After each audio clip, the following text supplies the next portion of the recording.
If your boat is too small to cross Lake Superior safely, you can transport it on one of the ferries serving Isle Royale. The Queen, the Voyager, and the Winona all transport canoes and small boats and motors that can be hand-loaded. The Ranger 3 is equipped with a crane and can carry boats up to 20 feet long, as well as smaller boats and canoes. Canoeists can make their way into the inland lakes and streams by a series of short portages, and they're usually rewarded with some great fishing. Northern pike and walleye abound in several of the small lakes on Isle Royale. Many campsites on the island are only accessible by water, giving the canoeist a chance at the isolation many backpackers are striving for. Camping supplies can be purchased at both ends of the national park. Both Wendigo and Rock Harbor have small camper stores with food and outdoor supplies, washers and dryers, and public showers available. There are information ranger stations at both Wendigo and Rock Harbor. Everyone camping on the island must register an itinerary at one of these offices when they arrive. This helps the Park Service determine which sites are being used most heavily and makes it possible to contact a camper or backpacker in case of an emergency. 3 dozen campgrounds are conveniently located throughout the islands. Campgrounds along the Superior shoreline have 3-sided shelters available on a first-come, first-served basis. These shelters have wooden floors and are screened in on one side, offering snug and dry protection against any type of weather. However, backpackers should always bring tents because not all campgrounds have shelters, and even if they do, the shelters may be occupied.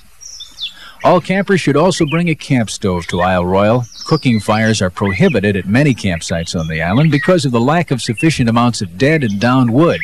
By using these efficient cooking stoves, human impact on the island's vegetation is lessened considerably. Though the waters of Isle Royale are generally free of pollution, campers should practice proper water care by filtering or boiling before drinking island water. Boiling and filtering also eliminates naturally occurring hydatid tapeworm eggs.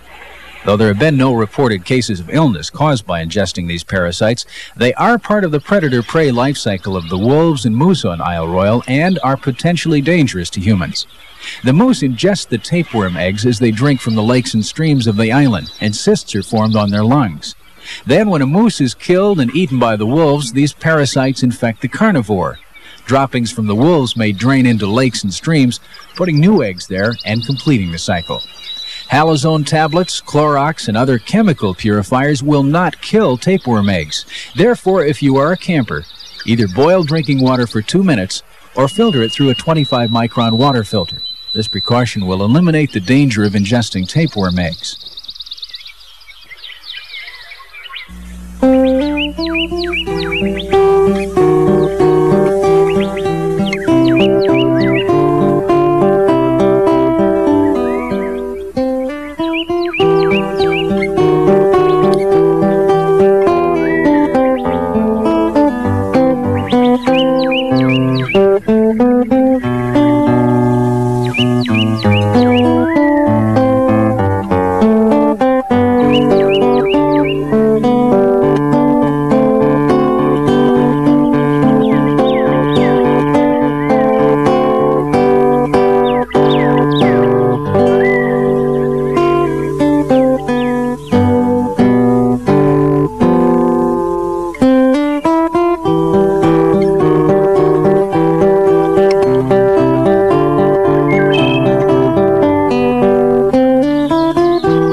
The quiet and untouched beauty of Isle Royale attracts many hikers, boaters, fishermen, and canoeists each year. The forest is alive with many types of wildlife. Most campers and backpackers report seeing a moose. And whether it's a mother with twin calves or a bull moose with a tremendous rack of antlers, it's a sight they'll remember for a lifetime. Wolf sightings are extremely rare, and very few visitors ever catch a glimpse of their shadowy movements. Yet wolf tracks and droppings can be found everywhere on the island, and occasionally visitors hear the far-off howl of the wolf pack.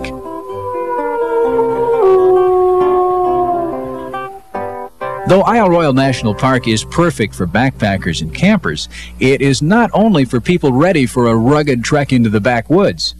Rock Harbor, situated at the northeastern end of the island, has a lodge, restaurant, and gift shop for those who want to experience Isle Royale while enjoying fine dining and sleeping in a comfortable bed at night.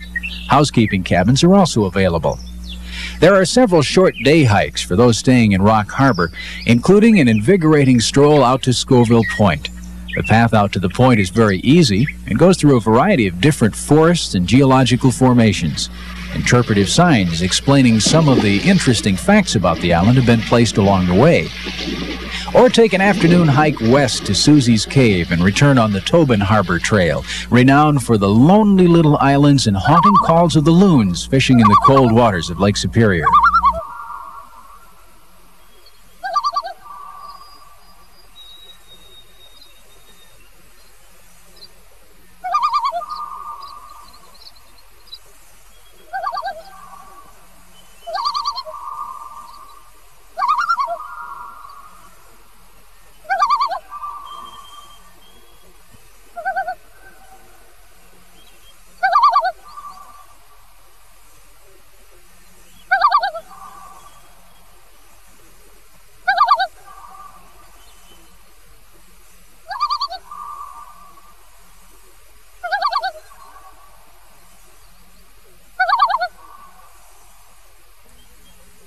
Scenic boat cruises leave from the Rock Harbor Lodge every day. A park ranger accompanies most of these excursions, making each one an intriguing journey. You may choose to visit Passage Island and explore its 1-mile path with the ranger, where you'll see the interesting and unique flora. Passage Island has been an important aid to navigation for over a century. Its lighthouse was built in 1881 and is still operated by the U.S. Coast Guard, helping ships pass through the treacherous waters of Lake Superior. The island's vegetation fascinates scientists because many plants from the far north are found here, and also because the forest hasn't been affected by moose browsing like most of Isle Royale. You may wish to visit the historic Edison Fishery, 6 miles down Rock Harbor near the Rock Harbor Lighthouse. This former commercial fishery has been preserved by the Park Service to help visitors appreciate the ingenuity of the Great Lakes fishermen working on the lakes during the past century. The buildings and tools are explained by a park ranger, giving visitors a brief glimpse of a lifestyle gone by. In addition to these excursions, many other activities take place in Rock Harbor. Evening programs on a variety of subjects are presented each week. Visiting experts and resident park rangers give talks ranging from predator-prey relations and geology to the shipwreck history of the surrounding waters. Everywhere you go on Isle Royale, you'll find thimbleberries. Thimbleberries grow on a raspberry-like bush and have a taste all their own. They cover the island with their blossoms from late June until late July, when their berries ripen and stay on the bush until September.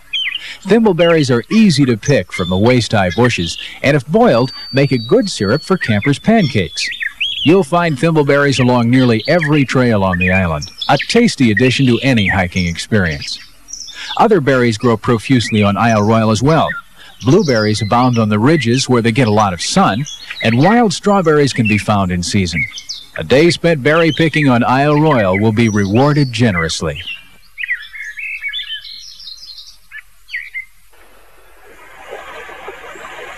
Visiting Isle Royale National Park is a unique trip that everyone can experience.